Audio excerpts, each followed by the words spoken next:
Hello mga kasari, ayan dumating na pala yung pinadeliver kong mga soft drinks at ayan nga puro ngayon Royal, 4 na case na Royal at saka isang Arsing maliit at saka Sprite na maliit, bali 2 dosinang mantika at saka isang Coke mismo.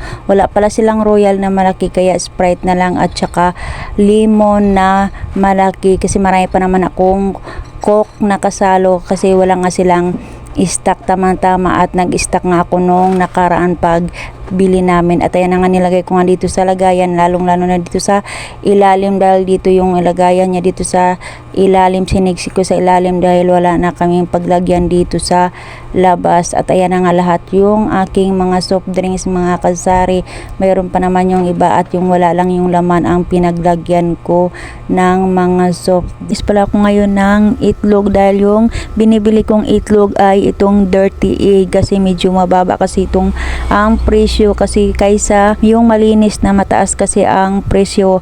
Itong dirty egg na lang ang binibili ko, pinagtsatsagaan ko na lang ito linisan mga kasari dahil kahit papaano dito ako kumita. Bali 8 pesos pala ang binta ko nito ang isa kaya pinagtsatsagaan ko talaga itong linisin para kahit papaano naman ay kumita naman ako. Hindi kasi pare-pares ang laki itong mga kasari, minsan may maliit, minsan may malaki kaya parang halo-halo kasi ito ang itlog. Tapos ko nga mag-repack at maglinis ng mga itlog mga kasari. Ayan, mag-repack naman ako ngayon ng mga uling mga kasari dahil wala na akong uling dito sa aking lalagyan na nakaripak. At ayan na nga, bali 4 na sako pala yung nilabas kong uling mga kasari para kahit papaano medyo matagal-tagal ito uli ako magbabalot. At ayan na nga mga kasari, dahil medyo makulimlim hindi ko na nga tinapos yung aking pagbabalot na 4 na sako. Bali hindi pa nga natapos yung 2 sako ko na balot at ito lang yung nabalot ko mga kasari dahil kumukulog na nga